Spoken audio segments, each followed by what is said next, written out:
tutorial kung paano natin 'to ginawa.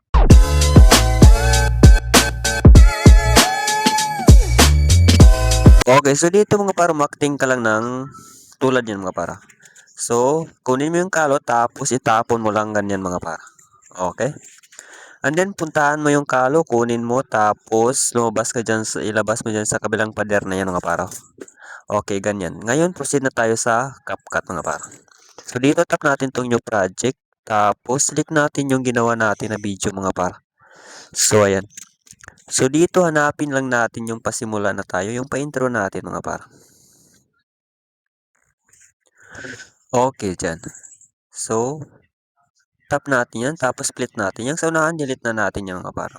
So ngayon nabanti lang tayo dun sa, ayan, dyan. So split natin dyan mga para. Okay, banti tayo ngayon, nabanti tayo dun, palabas na yung kalo sa kapader na hawak na natin ng mga para. So yan.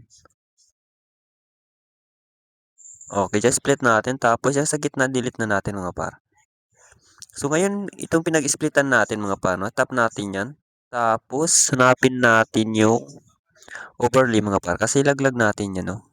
Ayan. Ngayon nalaglag na, so hatakin natin siya mga par. Paabante, ganyan lang, oh. Long press nyo lang ganyan mga par. Tapos, hanapin lang natin yung pa-timing sa kalo natin mga par, oh.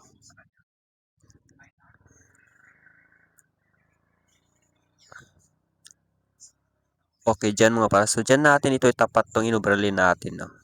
Okay. Tapos, i-play lang natin saglit. Okay, yan. Ngayon ito mga para sa tap natin 'to, tapos hanapin natin yung mask, tapos piliin natin 'tong horizontal mga para, 'no. Itong dilaw na linya ikutin lang natin gamit yung dalawang daliri natin mga para. Siguraduhin lang natin na hindi tatamaan yung dalawang karakter natin mga para, 'no. Diyan lang natin lagay sa gitna mga para. Ayan. Tapos yung feather niya i-adjust lang natin sa 15 mga para di halata yung pag-masking natin, tapos top check lang natin, 'no. Okay, ngayon dito konting linis lang, split natin tapos delete ang sobra, yung CapCut delete din natin and then export na natin mga paro. So ito na yung resulta mga paro.